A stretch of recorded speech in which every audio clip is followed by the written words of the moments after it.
De Gênesis, capítulo 50, verso 22. Hoje prometo para vocês que eu vou tentar ser bem objetivo, tá? Tentar, pelo menos. Vamos lá no capítulo 50 do livro de Gênesis. Vamos conversar um pouco sobre a vida de José aqui nessa terra. Encontraram todos? Amém? Vamos lá então. Primeiro, vamos fazer uma oração, né? Pai querido, a Tua palavra está aberta, que ela novamente, Senhor Deus, venha a falar conosco, e que também, Senhor Deus, possamos aprender princípios fundamentais para a nossa vida cristã. Fica conosco nesse momento, que a voz seja minha, mas a palavra seja Tua, em nome de Jesus, amém. Amém. Assim diz: José habitou no Egito, ele e a casa de seu pai, e viveu 110 anos. Viu José os filhos de Efraim, até a terceira geração, também os filhos de Maqui, filhos de Manassés, os quais José tomou sobre os seus joelhos.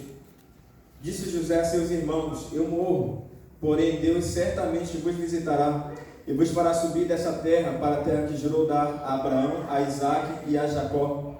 José fez jurar os filhos de Israel, dizendo: certamente Deus vos visitará, e fareis transportar os meus ossos daqui. Morreu José da idade de 110 anos, embalsamaram-no e o puseram num caixão no Egito. Nessa manhã, eu vou fazer várias perguntas à igreja, e eu preciso que você responda dentro do seu coração. A pergunta que eu vou fazer é a seguinte: quem você imita? Quem você copia? Quem você resolveu colocar diante de você como um padrão? E esse é um padrão de procedimento, de comportamento, de fala, de atitude. Quem você tem imitado? Quem você tem clonado? Todo ser humano ele precisa imitar alguém, ele precisa colocar alguém como referência. Eu lembro que quando eu estava, acho que era 2012, eu pegava um ônibus toda noite, ia para a faculdade, e naquela época estava muito na moda a ascensão do Neymar, saindo do Santos, indo lá para Barcelona, e tinha um rapaz que ele tinha um olho claro e ele fez um corte de cabelo idêntico ao Neymar. Você não sabe, mas toda noite eu pegava o ônibus com o Neymar. A gente olhava para ele, não era um jovem que ia lá para a Fama, que era a faculdade de Macapá. Era o Neymar que estava pegando o ônibus. Não sei o que estava acontecendo na vida dele, mas ele estava dando de ônibus comigo. A gente olhava para ele e a pessoa que vinha à mente era quem? Era o Neymar. Era ele mesmo? Ali não era, mas a pessoa estava tentando ali, né, se tornar mais próximo de uma referência que ele tinha. Queridos, todas as vezes que a gente tenta, ou busca, ou imita alguém, três coisas acompanham essa decisão. Primeiro, o que você imita, ele te domina. Depois, ele te transforma. E por último, você dá a vida por aquilo. Alan, me explica isso direito. Eu vou dar alguns exemplos para você. Primeiro, eu vou ter que voltar aqui para dar mais olhadinha de vez em quando. Primeiro, imagine uma pessoa que ela tenha uma certa dificuldade em controlar o seu vício por conta do cigarro, né? Ela vai fazer com que a vida dela seja transformada por aquilo. Primeiro domina, a pessoa vai lá, ela pega um cigarro, fuma, depois ela vai para dois, depois vai para um maço, depois ela não consegue mais controlar, ou seja, aquilo domina a pessoa. E passam-se anos, 10, 15, não sei, depende muito da genética e da condição de saúde da pessoa, do paciente, ela pode contrair um câncer, né? E aí pode variar de esôfago, de faringe, de pulmão, etc. Pode acabar com os alvéolos, não tem a troca gasosa, a pessoa tem insuficiência respiratória, pode ter uma doença obstrutiva crônica e assim por diante, né? Transformou a vida da pessoa. Aí ela vai ter que usar tudo, tem com uma bombinha ali, não pode fazer atividade física, não pode caminhar longas distâncias, falta o ar. E aí, no final das contas, depois de ser dominado, transformado, a pessoa vai ter o que? A sua vida entregue. A pessoa entregou toda a vida por aquilo. Você pode dar um outro exemplo? Sim, é bem claro. A questão da imoralidade sexual. A pessoa é o quê? Primeiro, ela é dominada. Não pode ver nada assim e que já pensa besteira, né? Às vezes está lá em casa, não, né? Porque não tem televisão em casa. Mas está com o celular ou está com o controle na mão. O filme é impróprio, né? O canal não pode assistir, está com o controle na mão, mas não tem domínio. Aquilo domina a pessoa. E aí, depois aquilo transforma, né? A pessoa pode ter uma doença infecto-contagiosa, pode ter uma DST, e aí depois ela entrega toda a vida por aquilo. Querido, por isso que eu tenho que te perguntar, quem você tem imitado? Quem você tem dominado?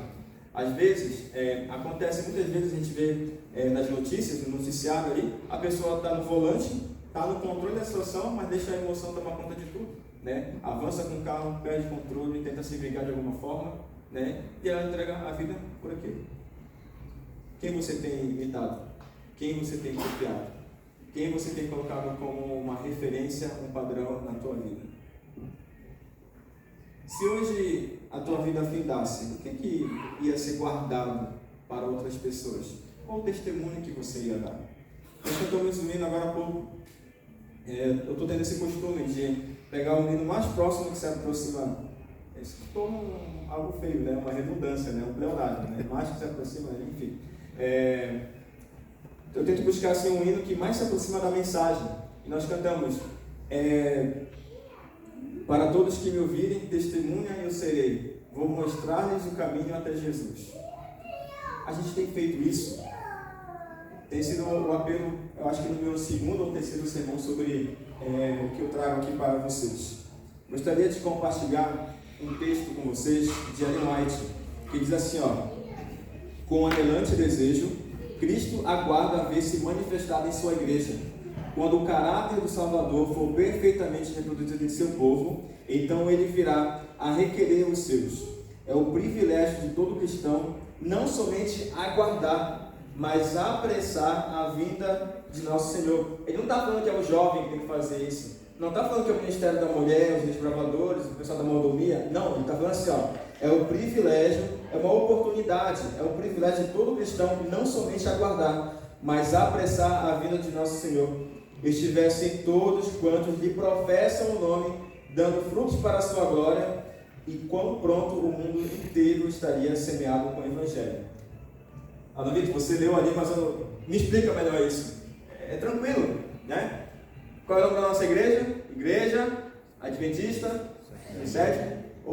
Adventista tem a ver com o advento, a segunda vinda, né? É o retorno de Cristo a esse mundo para preparar o seu reino e vivermos eternamente com Ele. É o primeiro ponto. Mas essa igreja, ela tem um diferencial. Ela mantém os princípios da guarda do sábado.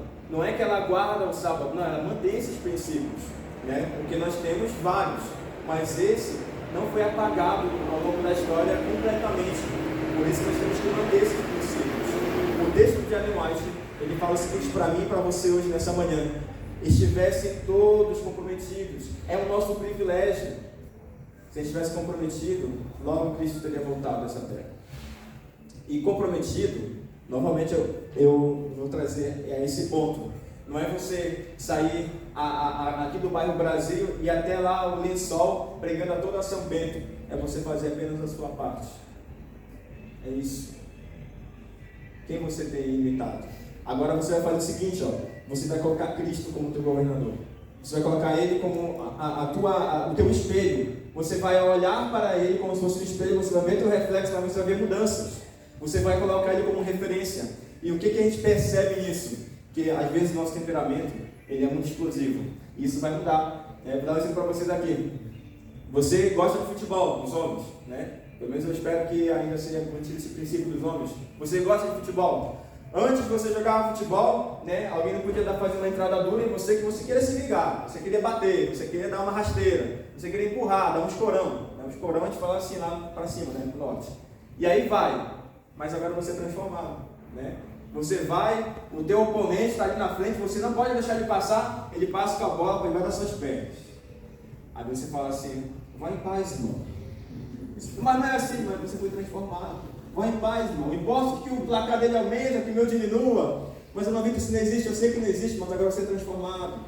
O teu temperamento não é mais o mesmo. Eu digo uma coisa para vocês, irmãos. Para mim, era muito difícil devolver o dízimo. Era difícil. Agora eu falo assim: Senhor, olha, está tudo entregue na tua mão. É o Senhor que manda. O desejo da minha carne, o desejo carnal que eu tenho, era o quê? Vai faltar. Não é por esse caminho. Senhor, tu sabe, tu entende. Tu sabe de tudo, Senhor, vai faltar. E eu falava isso para ele, e às vezes eu nem falava para ele. Eu falava assim: vou colocar aqui no chapéu furado, né? E assim. Mas sabe, quando você é transformado, quando a tua vida muda, quando você permite com que Ele faça mudanças, o que você faz? A vontade dEle. Você confia. E sabe, queridos, é uma constância. É dia a dia. Antes você não sentia tanta vontade de orar, tanta vontade, nem o desejo de ficar ajoelhado. E quando você começa a praticar isso, você começa a perceber a tua dependência de Deus. O pior caminho que o ser humano ele pode tomar na sua vida é qual? É pensar assim: eu sou autossuficiente, eu sou independente, não preciso de ninguém. Aí quando você vai estudar um pouco de astronomia, um pouco de constelações e planetas, você vai perceber que você não é nada no universo. E você fala assim: Senhor, eu dependo inteiramente de Ti. Quem você tem copiado? Quem tem sido a tua referência? Queridos, José, você vai... Agora eu vou voltar aqui. Gênesis capítulo 37 começa a falar a respeito da história de José.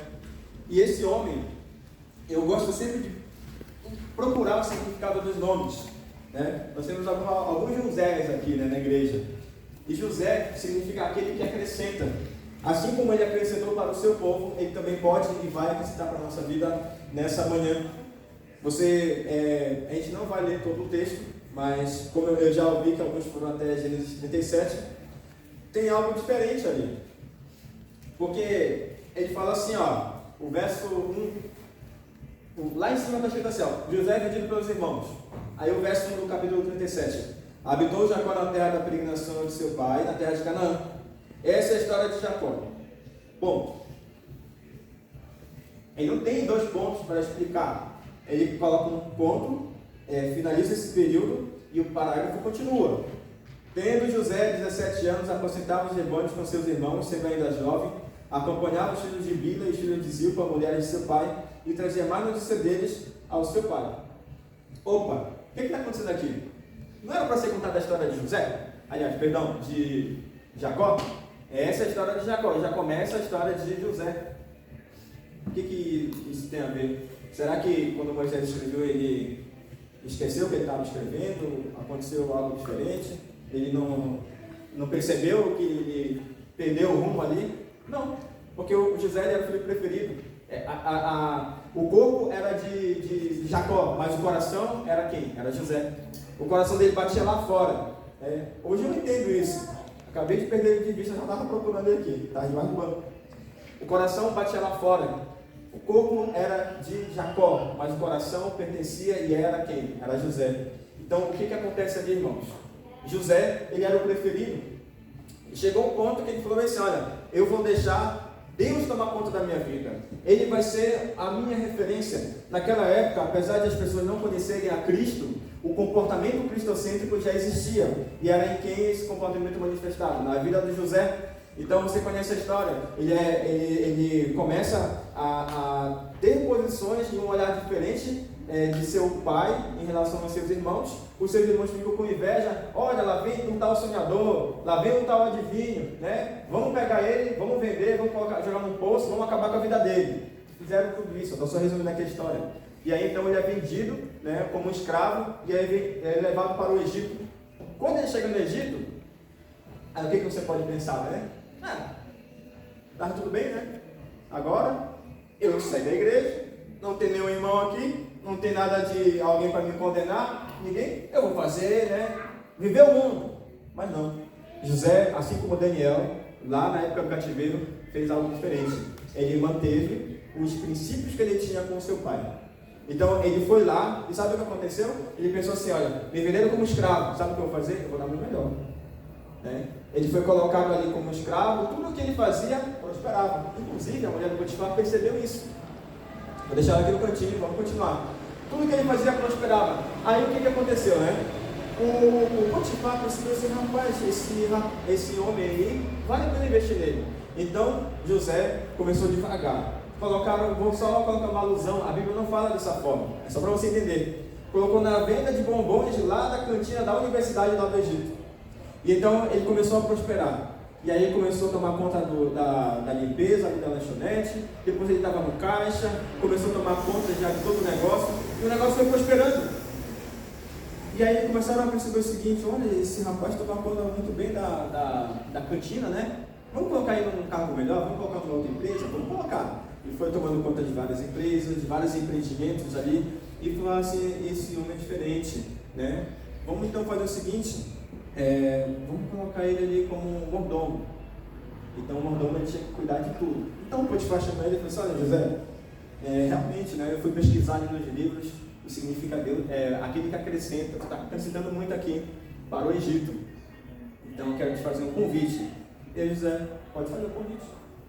Vou colocar aí como mordomo da minha casa. Vai ser responsável por tudo. Vai ser o maior de todos aqui, menos de mim. Aqui eu sou o maior, mas você vai tomar conta de tudo. Eu falei, tudo bem, beleza. E aí José começou a trabalhar, e começou a organizar tudo, e foi prosperando, foi criando oportunidades ali, e estava tudo bem. Aí chegou um ponto em que ele foi trabalhar no dia que ninguém foi trabalhar. Você falou assim: rapaz, tem alguma coisa errada aqui. Ele chegou na empresa, não tinha ninguém na recepção, abriu a porta, tem alguma coisa errada. E aí ele falou assim: eu estou adiantando a pregação, tá, irmãos? Mas assim, a Bíblia diz que a mulher do Potifar a todo instante tentava ele. Ela pensou assim: olha, já que ele está melhorando muita coisa, acho que ele pode me melhorar também. Então eu vou chegar lá. E a Bíblia disse que constantemente ela tentava isso. E, novamente, essa é uma forma de você entender como foi o processo da tentação que ele teve. Tá? Mas assim, para você perceber, todo dia ele era tentado. E eu estou dizendo assim, mais ou menos como aconteceu. Ele foi trabalhar no dia que ninguém foi trabalhar. Ele abriu a porta do seu escritório. Adivinha quem estava lá em cima da mesa? Deitada, seminua. Ela falou assim: José, vem cá, José. Disse, não vou fazer isso. Não, José, está só eu e tu aqui. E sabe o que ela tinha feito antes? Diversas tentações para ele entender: olha, esse meu Deus, ele diz que eu tenho que deitar contigo. Esse Deus aqui, ele é quente. Ele está dizendo que você tem que, se meu amigo está longe, você pode me esquentar, está aqui, está tudo bem, né? E levava ele para levar o ar, e era todas as tentações ali para José, para ele aceitar que ele fazia isso, porque ele era mordomo. Ele era, vamos dizer assim, o empregado também dela. E ela falava bem assim: José, eu estou aqui à disposição, sabe você, por que não? Não adianta, eu não vou pecar contra o meu Deus, e você é casado. Queridos, naquele instante, ela segura então bem forte na roupa de José. E sabe o que acontece? Ele fica tão assim, agoniado, que ele sai tão rápido ali que a roupa dele ficou inteira. Né? Não sei se estava mal costurado, né? Não sei o que foi. Mas ele saiu e a roupa inteira dele ficou na mão dela. Ele sai correndo então, e ela naquela atitude de desespero fala assim: olha, esse hebreu foi uma vergonha para a gente. E agora ela disse assim: você não quer se deitar numa cama quente, numa cama confortável, você vai para o chão da cadeia, você vai para um lugar frio. Então José, ele começa a pagar por algo que ele não fez. Ele vai para a cadeia. A Bíblia comenta que ele passou um certo tempo na cadeia. Ali, ele conheceu o copeiro-chefe, o padeiro-chefe, e nos sonhos que eles tiveram, José dá a interpretação. E então logo, depois de dar uma interpretação correta para essas duas pessoas, o faraó, não é mais o Potifar, o faraó tem um sonho ali, né, das vacas e das espigas. Eu estou só resumindo, porque não é foco falar dos sonhos aqui. Então ele fica aterrorizado no seu coração, porque ele não sabe o que aquilo significa. Então alguém lembra, o copeiro-chefe, porque o pai dele já tinha falecido, né? O copeiro-chefe vai lá e fala assim: olha, tem um rapaz, tem um homem lá na prisão, que ele sabe interpretar sonhos. E agora o faraó pede para que ele seja apresentado. José se cuida, tira a barba, se apresenta, vai lá todo bonitinho, todo bem arrumadinho. Aí sabe o que acontece? Dá a interpretação.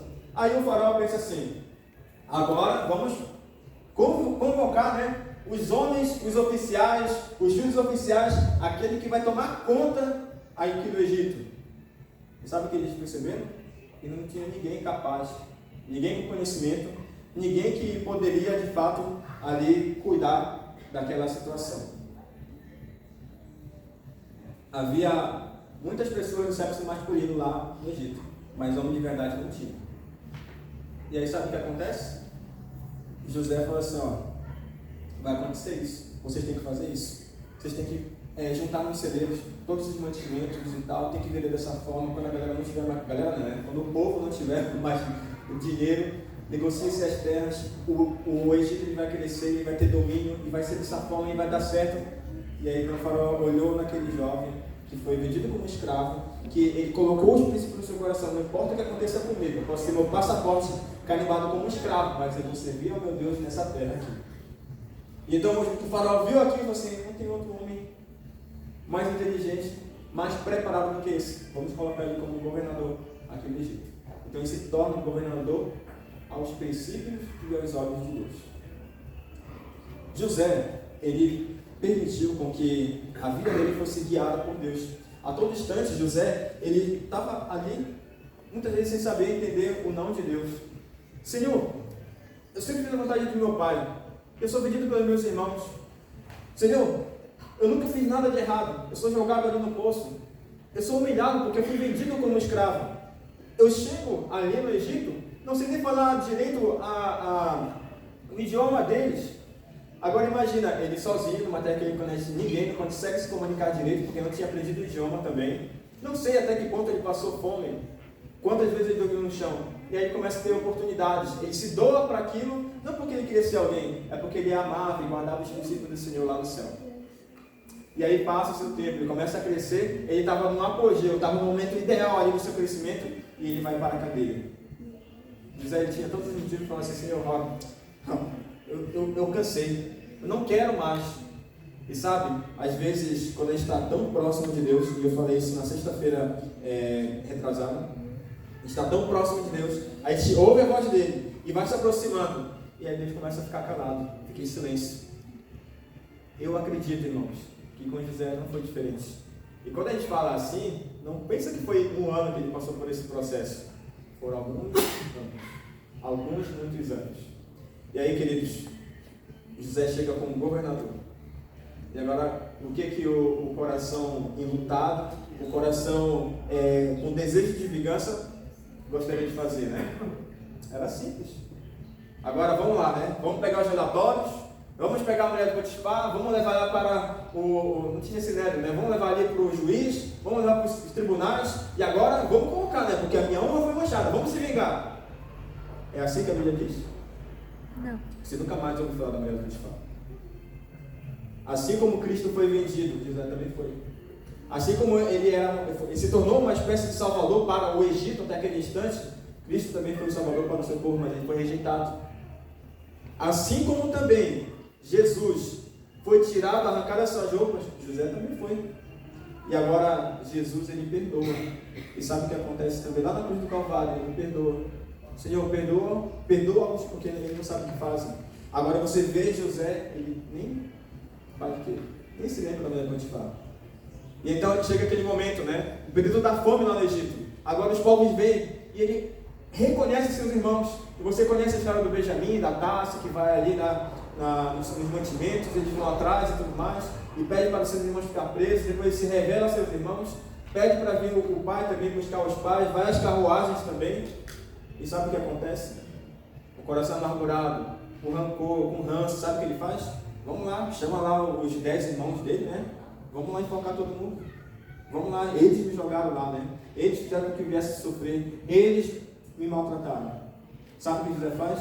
Meus irmãos, venham todos para cá, porque aquela terra não tem mantimento, mas vamos aqui, venham para a minha casa, eu vou cuidar de vocês. José perdoa. Sabe por quê? Ele não tinha ali a Torá, ele não tinha nenhuma referência bíblica, ele não tinha nada, o Pentateuco não estava, ele estava sendo produzido ainda, o Pentateuco estava no livro de Gênesis, tinha muita coisa para ver lá pela frente, mas ele tinha no seu coração a história de Noé, tinha a história também de Abraão, tinha a história de seus ancestrais. Ele pensou assim, eu não vou negar o meu Deus. Existe um Deus lá no céu, eu não sei o que acontece na minha vida, mas eu sei que Deus vai me tirar dessa situação e vai me abençoar. Queridos, José fez tudo diferente, sabe por quê? Porque ele amava a um Deus que estava lá no céu. Ele decidiu imitar esses princípios. Mesmo que os princípios cristãos não existam naquela época, José estava disposto a fazer algo diferente. E a pergunta é, estamos fazendo algo diferente? Ele perdoa a mulher do Potifar, você nunca mais ouviu falar dela, ele também perdoa seus irmãos, e agora, queridos, é um verso que nós lemos, ele fala bem assim, ó, lá no final, José, o verso 25 do capítulo 50, José fez jurar os filhos de Israel, dizendo, certamente Deus vos visitará, e fareis transportar os meus ossos daqui. Por que José falou isso? Porque ele falou assim, no seu coração, ele dizia no íntimo, aqui não é meu lugar. Eu posso fazer tudo aqui no Egito, mas eu não pertenço ao Egito. A promessa que foi feita aos meus pais é que a gente vai ter um lugar lá em Canaã. Eu não sei como que é lá em Canaã, ninguém viu até o momento. Daquela geração ninguém viu, mas eu confio, eu acredito, eu vou à frente, eu vou confiar, mesmo que todas as circunstâncias digam que vai dar errado, mas eu confio num Deus que está lá em cima. José, ele foi dominado, ele entregou a sua vida, o seu coração a Deus, ele foi dominado, depois ele foi transformado, teve os seus altos e baixos, ele não entendia muitas vezes, mas ele não deixou porque a fé dele fosse desfalecida. E no final, você percebe que José entregou toda a vida dele por aquilo. E a pergunta que não quer calar: eu como ser humano, criatura de Deus, confiado o suficiente? Será que eu tenho entregue a minha vida a Ele? Será que eu tenho feito tudo por Ele, assim como José fez? Porque, queridos, se talvez não, com certeza, se José não tivesse tido essa decisão aqui, eu e você não teríamos conhecido a verdade. Porque através de José, aí das tribos, chegou o cristianismo e se propagou. Nós conhecemos hoje o adventismo, os segredos, os princípios da volta de Cristo. E o próprio Cristo veio da tribo ali de Judá. E a pergunta que não quer calar, irmãos: eu estou aceitando essa mensagem? Eu estou entregando a minha vida? Eu estou deixando Deus dominar? E no final de todas as contas, será que no final das contas eu serei salvo por aquilo que estou fazendo hoje? Será? Será que é dessa forma? Eu quero compartilhar um texto também de Filipenses. Eu vou só comentar um pouco a respeito dele. Sabe por que José, ele falou bem assim, eu não gosto de falar não, eu gosto de ler. Mas sabe por que eu não quero que meus ossos fiquem aqui, que eles sejam transportados? Porque eu não pertenço ao Egito, eu não pertenço ao planeta Terra, eu não pertenço a esse lugar. Eu vou para Canaã, eu quero ir lá para o céu. A Canaã já passou, irmãos. A nova terra para aquele povo, para os hebreus, era Canaã. E para a gente, Canaã vai ser a nova terra que será dada a todos aqueles que são fiéis a Ele. E a gente está se preparando para isso? Filipenses capítulo 3, versos 17 a 21, diz assim, irmãos, sedes imitadores meus e observai o que anda segundo o modelo que tendes em nós. Pois muitos andam entre nós, dos quais repetidas vezes eu vos dizia e agora vos digo até chorando, que são inimigos da cruz de Cristo.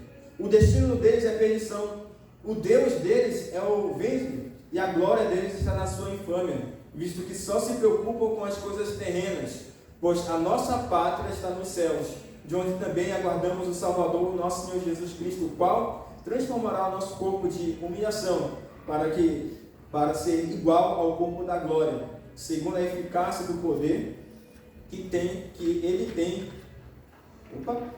a eficácia do poder que ele tem de até subornar a si todas as coisas. Sabe o que esse texto diz? É que muita gente vai ficar o quê? Misturado com esse mundo. Vai colocar os seus pés, vai plantar tudo aqui e não vai para o céu. Muitos daqueles que foram para Canaã, eles ficaram perdidos, sabe aonde? Na areia do deserto. Eles estavam indo para Canaã, mas o coração deles não estava indo para Canaã. O corpo estava indo, mas o coração estava distante. E a pergunta, queridos, que eu faço novamente: será que a gente está contemporizando as coisas desse mundo? Será que a gente está permitindo com que as areias desse deserto façam parte da nossa jornada? Será que a gente não está se entregando a esses desejos carnais na nossa vida e permitindo com que Deus fique um pouco ou tão distante que eu não possa mais encontrá-lo ou então enxergá-lo?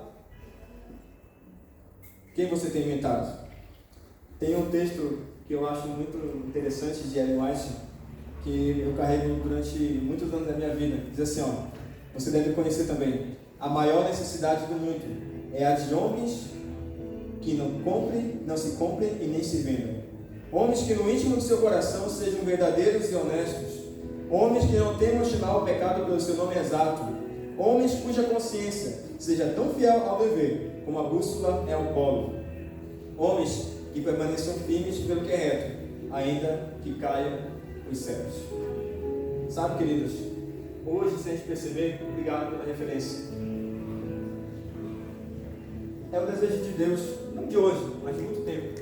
Ele mais escreveu isso porque naquela época haviam pessoas que precisavam ouvir isso. E esse texto ele perdura até hoje na nossa vida, porque a gente precisa ser reto. Reto como foi Noé, como foi uma pessoa justa como Jó, e também, Senhor, e também, queridos, aqueles que não temem chamar o pecado do seu nome exato. É você apontar, isso aqui é pecado, eu não vou por esse caminho, eu vou escolher um caminho diferente, porque eu sei que Deus está me chamando para ir por esse caminho. Ele falou, eu sou a verdade e a vida, eu sou o caminho. E Ele te convida e fala assim, segue esse caminho, segue esses princípios. Você sabe que você tem imitado durante a vida inteira. E sabe por que eu trouxe essa mensagem? Era para ser o último sermão. Mas sabe por que eu trouxe essa mensagem? Porque eu sabia o porquê de eu trazer. Queridos, há um pouco mais de um ano atrás, eu comecei a treinar, comecei a correr. E eu comecei a ganhar paixão por isso. E eu fui correndo, aí uma vez me enganaram, falaram assim para mim, tu corre bem, falei, será? Te dedica mais, vai dar certo. Foi ali pelo dia 13 de abril, estava tendo uma pastelada do clube ali na associação, deixei o meu filho lá e fui correr, era a corrida do fogo, no sábado à noite, dos bombeiros. E me disseram isso, te dedica mais, eu fui me dedicando. E aí foi, passou, ganhei o próximo troféu, ganhei, cheguei em terceiro, foi passando. Há umas 2 semanas eu encontrei o Edson lá na Casa de Moura, né? Tinha corrido quase uns 20 km já, ele viu que eu estava quase correndo. E aí foi passando, né? Fui treinando. Meu objetivo é correr a minha maratona esse ano. Fui correndo 5, 4, 6, 10. E eu pensei, rapaz, estou voltando com tudo agora. Na penúltima corrida eu ganhei o troféu lá em Joinville. Eu falei assim, agora ninguém me para, né? Não sou Usain Bolt, né? Mas eu vou me dedicar o máximo possível. Quando foi na semana passada, eu fui correr aqui em São Bento e eu ganhei uma medalha. Medalha linda, inclusive. Essa daqui valeu a pena ter pago. Corrida não quer ser um negócio daqui. Mas valeu muito a pena. E aí eu falei, ela é grande, né? Eu chorei de avião. Rapaz, não quer ser.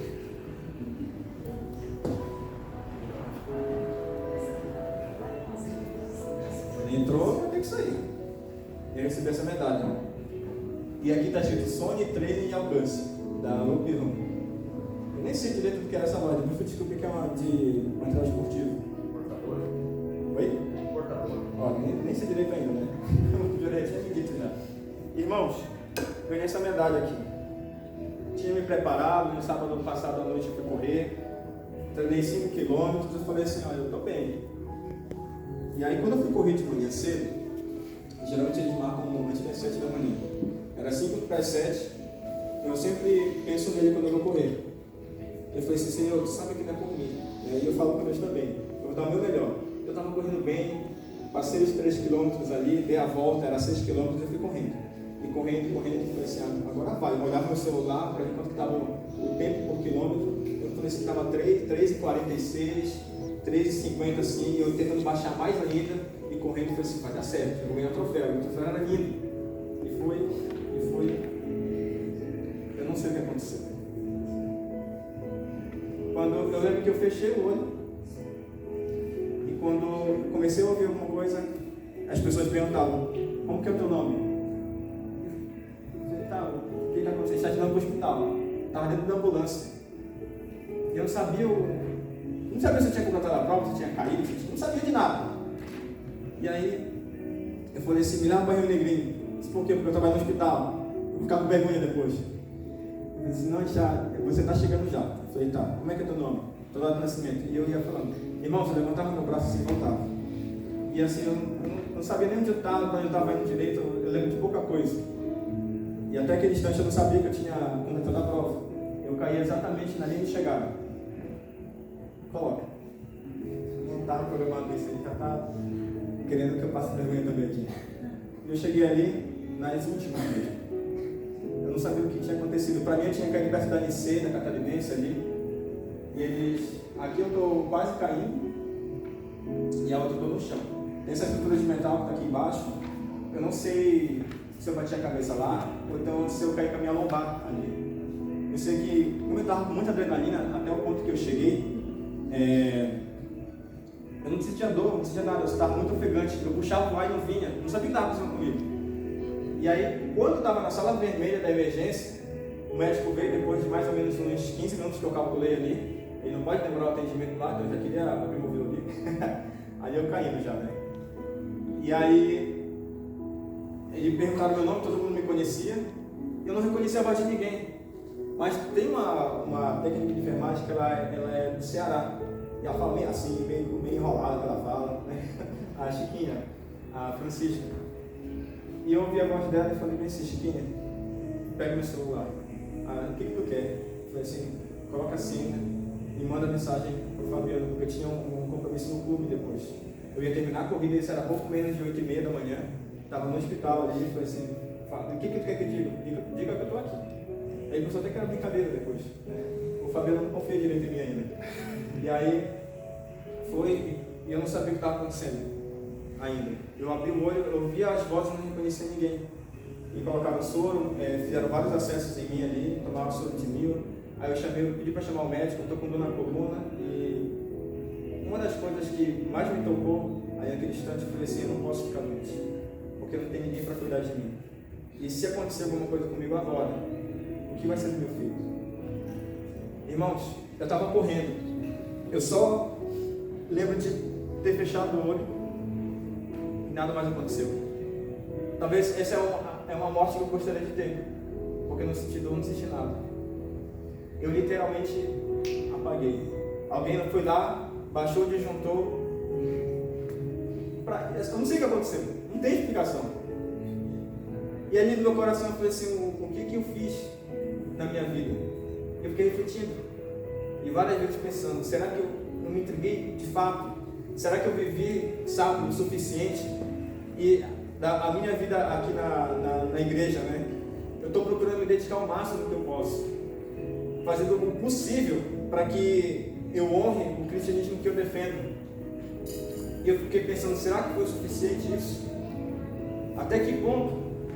Eu estava ali pensando em completar aquela prova, e muitas vezes a gente não consegue completar a prova espiritual.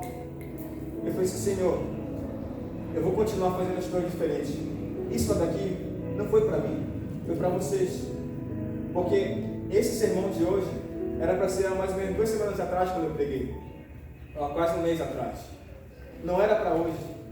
Mas aconteceu isso para falar para vocês assim, olha, a vida é um sopro. Passou, acabou. E quando eu volto para o texto bíblico, José, ele fala bem assim, vale a pena continuar. Olha o tanto de coisa boa que veio depois da decisão que ele tomou. E você sabe o que você tem imitado até hoje. Você sabe como anda a tua vida. Eu digo assim para vocês, a minha não está sendo fácil. Mas assim, eu estou procurando ao máximo me agarrar a Deus.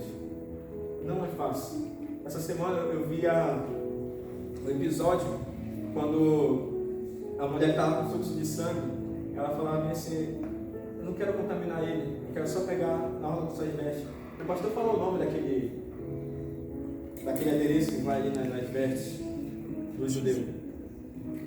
E aí ela pensou, eu vou só tocar.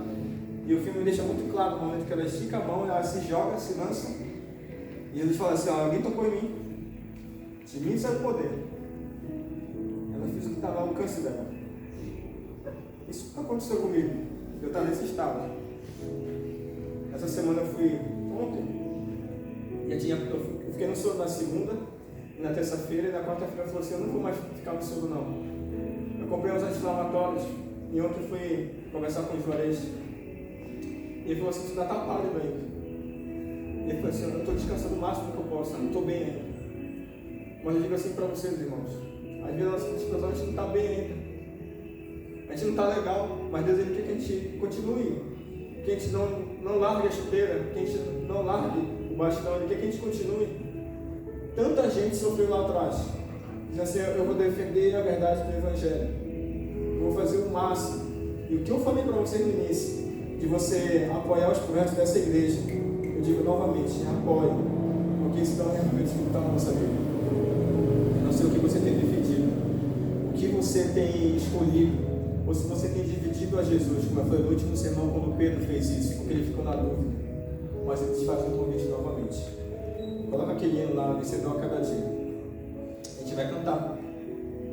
E eu não vou sair daqui sem fazer um apelo para você. Quantos são aqueles que querem dizer assim, Senhor, eu quero escolher do outro lado novamente. Eu quero novamente, mesmo que a minha vida esteja no alto ou no baixo, eu quero novamente ser vencedor a cada dia. Essa, é bem que tinha tirado, né? Foi uma corrida terrena, mas existe a corrida espiritual. O importante não é o percurso, é você passar e chegar. Eu lembro de alguém, tem uma outra foto, eu peguei de uma outra placa ali. Alguém está estendendo a mão para mim. Eu não sei quem foi. Um amigo meu mandou um áudio, ele falou assim, cara, tu ficou mais ou menos 2 minutos ali e ninguém fez nada. Até que eles perceberam que você estava ruim e chegou os bombeiros, todo mundo passando na linha de chegada lá. E alguém foi lá, percebeu que você estava ruim, chamaram a ambulância e te levaram. O importante não é o que vai acontecer depois e nem do percurso, o importante é você cruzar a linha de chegada. É isso. Paulo fala o seguinte, que muitos procuram uma coroa corruptível, nós, porém, a incorruptível. Eu vou te convidar para você não apenas levantar, mas para você vir aqui, do meu lado. Eu não vou ficar em cima, eu vou ficar aqui, ó. Quero te dar um abraço, apertar na tua mão e falar assim, ó, obrigado por ter vindo, porque vale a pena. Vale a pena deixar dominado, deixar ser transformado e também entregar a vida inteira para Jesus. Eu não tinha certeza da salvação naquele instante, mas hoje eu tenho mais certeza do que nunca. Entrega o teu caminho ao Senhor, confia nele e mais ele fala.